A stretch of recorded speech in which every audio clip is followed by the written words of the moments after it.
Ma plus grande joie, ce n'est ni or ni argent, ni les diplômes, ni toutes sortes d'avoirs que je peux obtenir dans ce monde, mais c'est le nom du Seigneur. Mise au point du secrétariat général de la SENCO sur les propos du vice-premier ministre Jean-Pierre Bemba à l'endroit de l'Église catholique en République démocratique du Congo. Le secrétariat général de la SENCO a suivi avec stupéfaction les propos ahurissants, discourtois et menaçants d'un ton martial du vice-premier ministre Jean-Pierre Bemba à l'endroit de l'Église catholique dans son interview à la radio Top Congo ce mardi 4 décembre 2024. Sans nous en cacher, ces propos belliqueux et truffés de contre-vérités nous ont paru peu honorables pour un homme d'État de son rang. Nous trouvons particulièrement indécent de parler des politiciens en robe.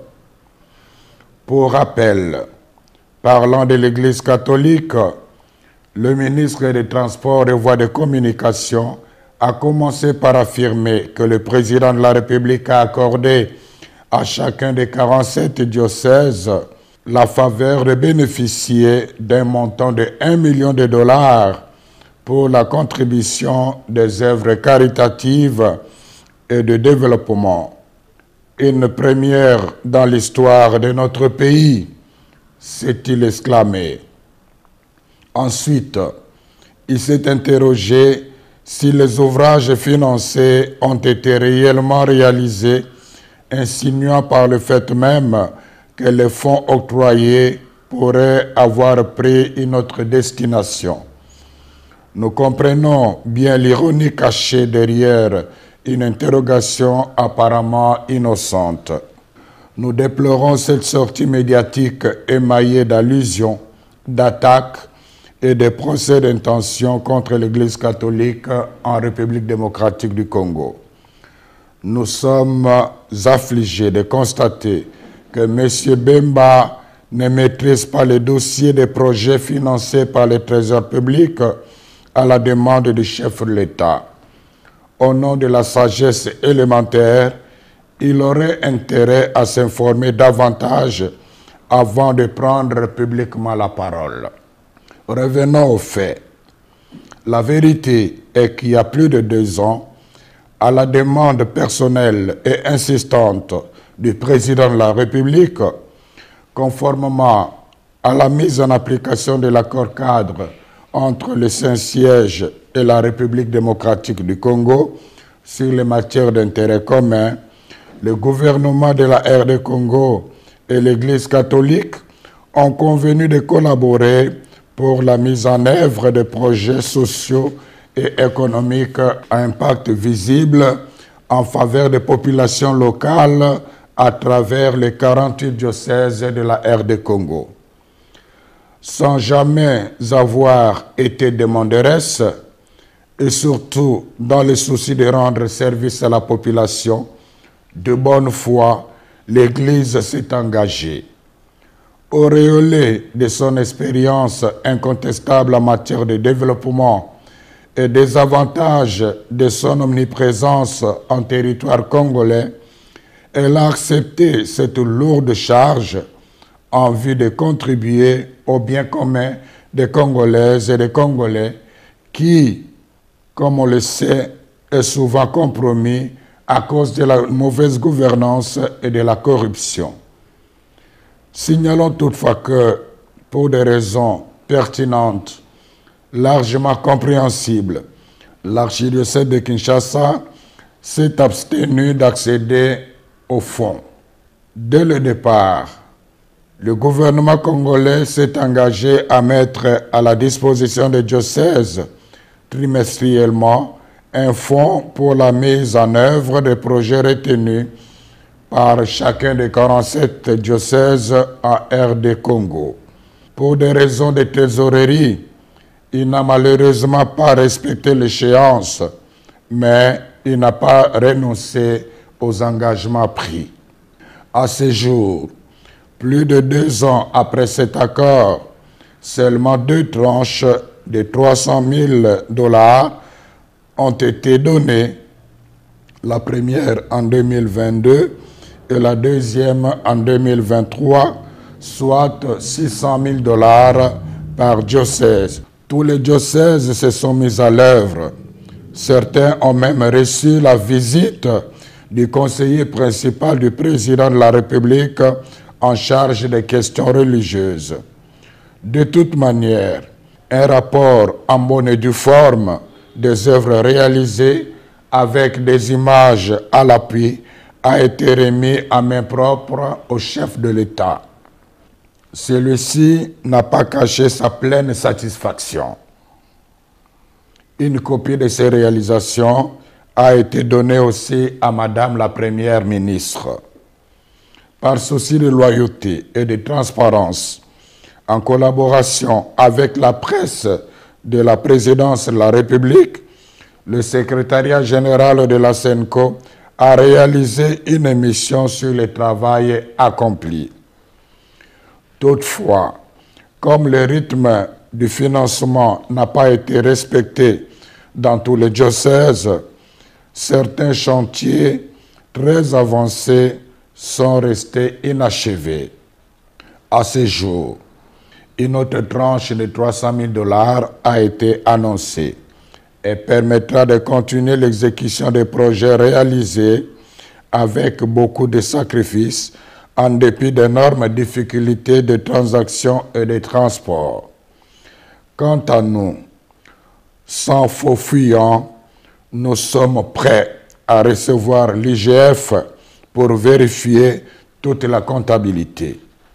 La SENCO avait dès le début prévenu les gestionnaires locaux de ces projets qu'elle ne couvrira personne en cas de malversation financière. Nous demandons au vice-premier ministre Jean-Pierre Bemba de rendre publiques les preuves de ces allégations de 1 million de $ mises à la disposition de chaque diocèse.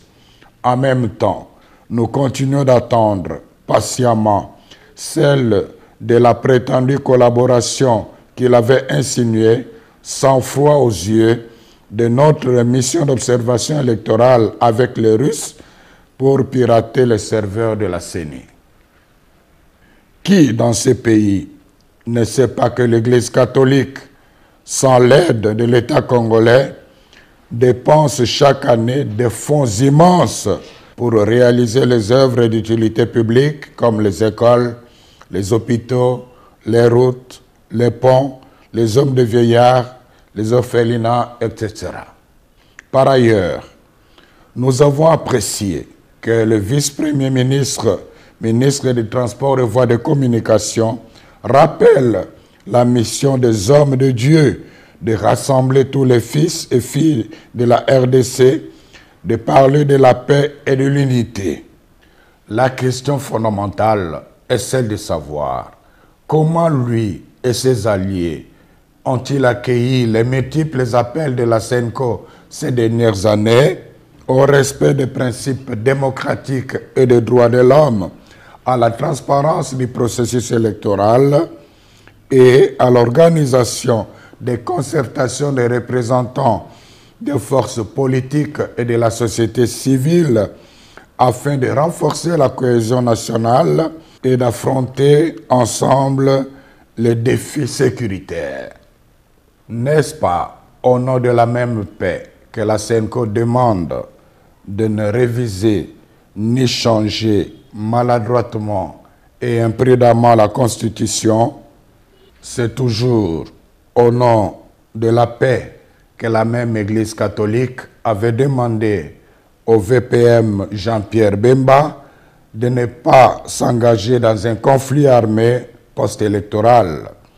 Conflit qui a fait plus de 200 morts, dont les enfants en uniforme en 2007 en pleine ville de Kinshasa. Où trouve-t-on la haine dans le message de l'Église catholique? Nous réclamons les preuves tangibles. Aussi, faut-il rappeler qu'aimer quelqu'un ne signifie pas applaudir même ses erreurs. À cet égard, nous souhaitons ardemment que le vice-premier ministre Jean-Pierre Bemba se souvienne que l'Église qu'il vilipende avec dédain depuis un certain temps est la même dont il avait bénéficié de 2 précieuses visites pendant qu'il était en prison à La Haye. La vérité de l'histoire renseigne la sagesse, résiste à la frivolité du temps. La SENCO remercie les gouvernants, particulièrement le président de la République, d'avoir fait confiance à l'Église catholique en demandant au gouvernement de lui octroyer les moyens financiers lui permettant de réaliser les œuvres sociales à impact visible jusque dans le coin le plus reculé du pays. Quiconque croit que cet argent a été donné à l'Église pour acheter son silence et étouffer sa mission prophétique se trompe éperdument. C'est le lieu de rappeler au ministre des Transports et Voies de Communication ces sages paroles de Confucius, à savoir « Si l'homme a 2 oreilles et une bouche, c'est pour écouter 2 fois plus qu'il ne parle. » Puisse le Seigneur bénir notre pays et son peuple. Je vous remercie. Ma plus grande joie, ce n'est ni or ni argent, ni les diplômes, ni toutes sortes d'avoirs que je peux obtenir dans ce monde, mais c'est le nom du Seigneur.